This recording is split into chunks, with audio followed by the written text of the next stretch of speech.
Bom, bom dia, alunos do oitavo ano de ciências, né?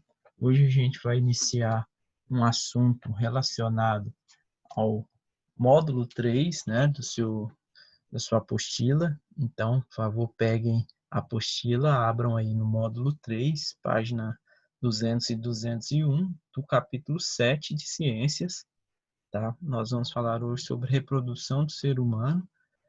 E tem né? Porque são dois temas que vão tratar, né? Dividindo as questões da reprodução. A primeira parte vai abordar a puberdade, os órgãos sexuais, né? A fecundação, os processos, e a segunda parte vai o desenvolvimento do bebê e o desenvolvimento da gestação e essas fases. Então, na primeira parte, nós começamos aí com seu livro com a imagem, né, de um artista francês, o Pierre Auguste Renoir, que é essa pintura demonstrando uma mãe amamentando seu filho. Nessa figura aí, ele traz três questões para iniciar o conteúdo e a abordagem do tema. A primeira é qual a relação que a gente vê dessa imagem com a reprodução. A reprodução, gente, é a produção de novos indivíduos para uma população. E aí nós estamos vendo a mãe segurando um novo indivíduo que ela mais outro homem reproduziu e gerou esse novo ser, que é o bebê, que é um ser humano em miniatura que vai se desenvolver para que chegar em uma determinada fase da vida, poder também se reproduzir e gerar mais novos indivíduos para aquela população. Então, qual a importância seria da reprodução para os seres vivos?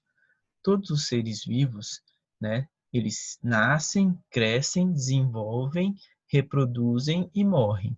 Isso é uma parte do seu ciclo de presença, né, no planeta Terra. A reprodução, como sendo uma dessas partes, é a parte importante para que as espécies não sejam extintas, para que elas continuem no planeta por longos e longos anos. Então, a reprodução cria novos indivíduos, e esses novos indivíduos eles se relacionam com o planeta por mais tempo. Quando um organismo para de reproduzir, a espécie entra em extinção, ou seja, ela só vive aquele tempo e não continua viva mais. Foi o que aconteceu com muitos organismos que já foram extintos, devido não só à sua ausência de reprodução, mas com destruição de seus hábitats e outras questões. Bom, embora nessa imagem aí só apareça a mulher e o bebê, né, o homem também faz parte do processo reprodutório. Qual seria o papel do homem no processo da reprodução, se o bebê desenvolve-se todo dentro do corpo feminino? Né? É a terceira pergunta.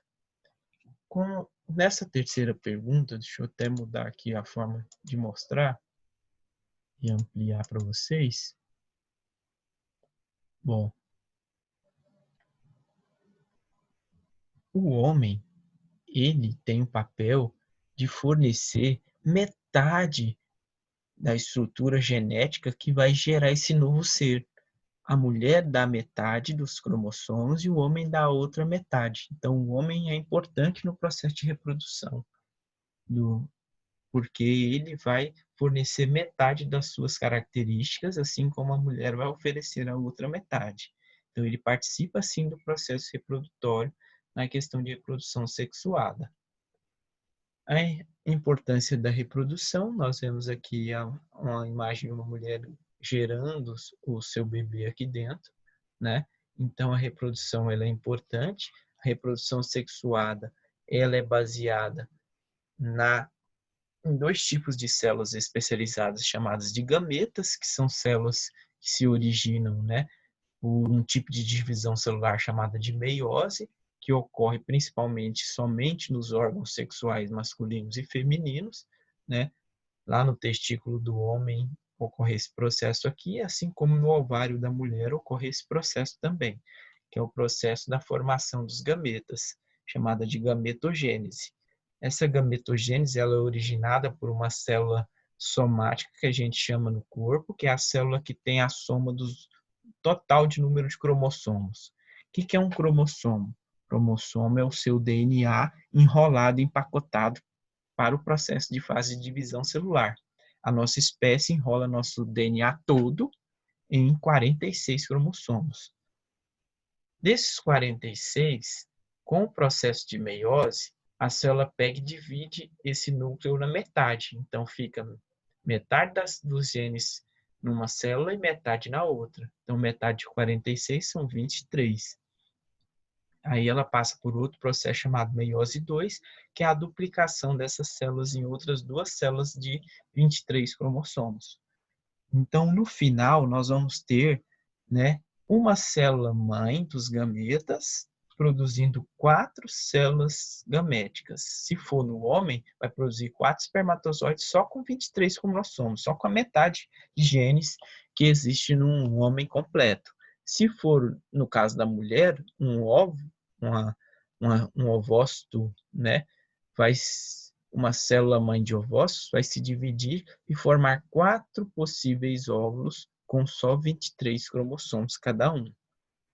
Esses 23 cromossomos do homem junto com os da mulher, né? A gente pega aqui 23 de um espermatozoide do homem e une com 23 de um óvulo da mulher, a gente vai ter uma célula chamada célula ovo ou zigoto com 46 cromossomos. Esse processo ocorre pela chamada, né, fecundação. A fecundação gera esse novo indivíduo. Bom, nós temos também esse processo acontecendo sempre com os dois gametas. Então, toda a reprodução sexuada vai ser a união de dois gametas, masculino e feminino. Porém, essa reprodução no ser humano não pode ocorrer ou não ocorre em todas as suas fases da vida. Na fase da infância, os humanos não são capazes de reproduzir. Eles precisam passar por um processo de mudanças no corpo para adquirir essa habilidade para reprodução. Essas mudanças são chamadas de puberdade. Então, na puberdade, é uma fase da vida do ser humano em que as estruturas reprodutivas, né, os órgãos sexuais da reprodução, os hormônios e o corpo vai estar se preparando para a produção dos gametas e para o processo de reprodução e gestação que ocorre no corpo feminino. Então, para todos esses processos acontecerem, os humanos passam por essa fase da vida que é a puberdade, que ocorre na adolescência humana, na fase que a gente chama de adolescência. Então, a puberdade tem o objetivo geral de maturidade sexual, ou seja, amadurecer os caracteres primários, que são os genitais e as gônadas, para a produção dos espermatozoides e dos óvulos, e também o amadurecimento e surgimento de características secundárias no corpo masculino ou feminino, como exemplos, as mamas que crescem nos corpos femininos, os pelos pubianos e o crescimento rápido dos órgãos e do corpo. Tá? Aqui nós temos uma história, né, de uma personagem famosa, que é a Anne Frank. É uma menina judia que viveu refugiada com sua família na Holanda durante a ocupação alemã da Segunda Guerra Mundial. A Anne registrou os dias em um diário antes delas e sua família serem enviados para um campo de concentração, onde a própria morreu, né, com 15 anos de idade. Então, aqui tem um trecho que a irmã dela, ali, do diário, escreveu a respeito do diário, a irmã Margot. Então, você pode ver aqui, ó, em 6 de janeiro de 1944, ela escreveu: Ontem li um artigo de Cisreste sobre pessoas que esrubescem, tá? Esse termo esrubescem fica envergonhado, as pessoas que se envergonham. Isso que é o significado. Foi como se ela tivesse escrito para mim. Não que eu, né, enrubeça com facilidade ou me envergonhe com facilidade, mas o restante do artigo tinha a ver. O que ela diz basicamente é que durante a puberdade as meninas se recolhem em si mesmas e começam a pensar nas mudanças maravilhosas que acontecem em seu corpo. Sinto isso também, o que provavelmente é o motivo da minha vergonha recente com relação a Margot, minha irmã, né, o meu pai e minha mãe. Por outro lado, Margot é muito mais tímida do que eu, e mesmo assim não fica nem um pouco envergonhada. Acho que o que está acontecendo comigo é maravilhoso. E não falo somente das mudanças que acontecem no exterior do meu corpo, mas também das que ocorrem por dentro. Nunca comento essas coisas com outros e é por isso que eu tenho de falar sobre elas comigo mesmo. As meninas da minha idade se sentem muito inseguras consigo mesmas e mal estão começando a descobrir que são indivíduos com ideias, pensamentos e hábitos próprios. Então, ficar vermelho, ficar envergonhado na fase da puberdade é natural, é da natureza, né? E essa fase ocorre primeiramente nas meninas e depois nos meninos. Os meninos passam por puberdade com uma idade mais velha, eles amadurecem sexualmente depois que as meninas amadurecem. Então, as meninas, a partir da sua primeira menstruação, já começam a sofrer essas alterações no corpo, né? Na mente, nos hormônios, na vida dela. E isso gera, né, uma insegurança, gera mudanças no corpo, tanto masculino quanto feminino, né? Como podemos ver, a puberdade envolve diversas mudanças físicas. Uma dessas mudanças físicas, que a gente pode chamar de caracteres secundários, que ocorrem no homem, elas são devido a alterações internas hormonais do sistema hormonal, como a produção de hormônios sexuais, como a testosterona no homem, que ocorre as mudanças, e na mulher é dois hormônios, o estrogênio e a progesterona. O estrógeno e a progesterona são hormônios femininos. Então, quando o homem está na fase de criança, na fase jovem, o seu corpo não tem tantas alterações, né? Se eu comparar o corpo masculino com um corpo feminino, eles são muito semelhantes na fase da infância. A única coisa diferente é o órgão sexual, que no homem vai ter testículo e pênis, e na mulher ela vai ter a vulva ou vagina. Se você tiver com roupa, não dá para você distinguir quem é menininho e quem é menininha pelo formato do corpo, porque os corpos são semelhantes na fase da infância. Mas quando o homem entra na fase da adolescência e passa pelo processo de puberdade, ocorrem alterações no corpo. Dessas alterações, nós vamos ver que ocorre crescimento do órgão sexual, esse órgão começa a se desenvolver, tá?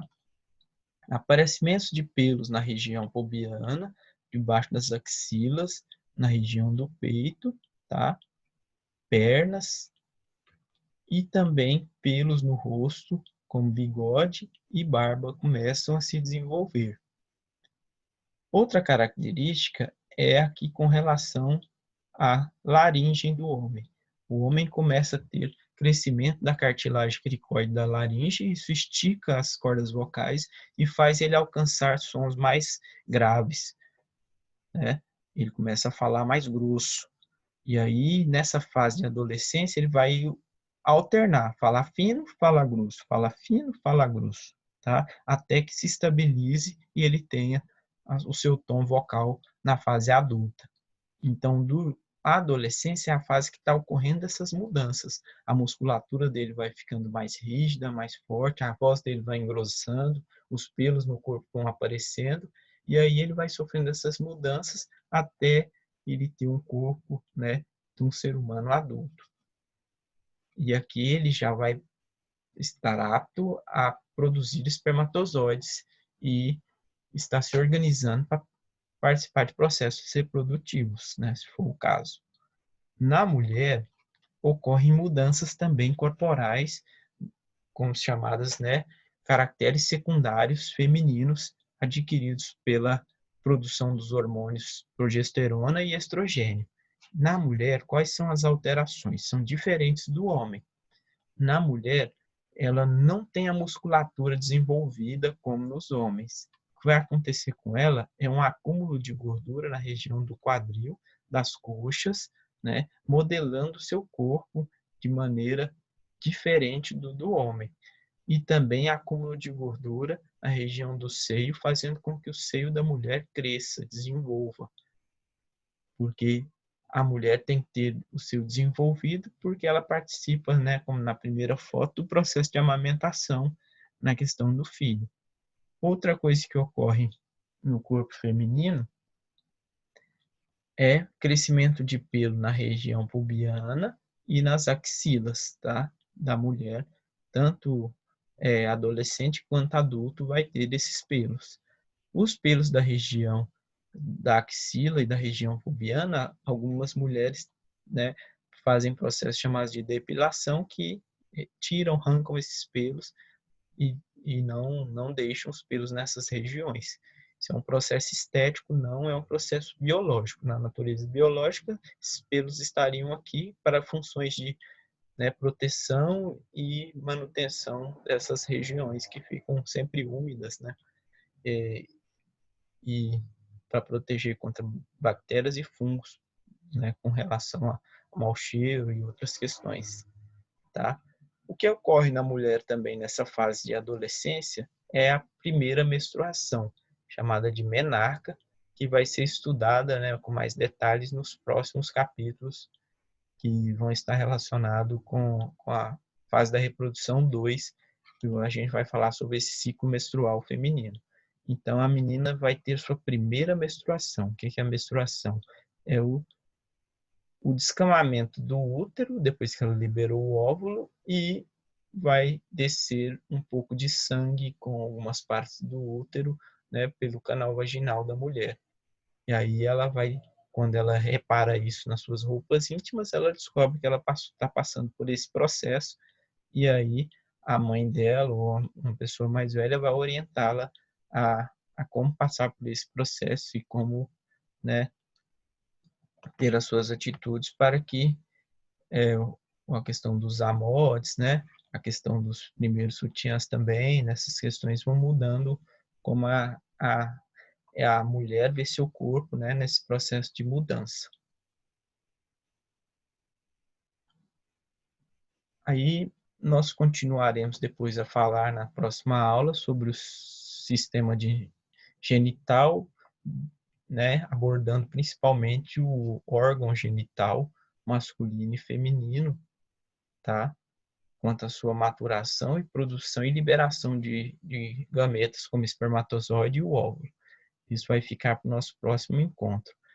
Então, para vocês que estão em casa, vocês façam a leitura do livro, nesses capítulos, nessas partes, para que depois da explicação fique mais simples e compreenda mais. E também façam, segundo o cronograma aí, realizem os exercícios relacionados a essa parte, que vão estar aqui mais ou menos na página. Deixa eu ver aqui, na página 220, né? Página 220. Então, até o nosso próximo encontro, até a nossa próxima aula.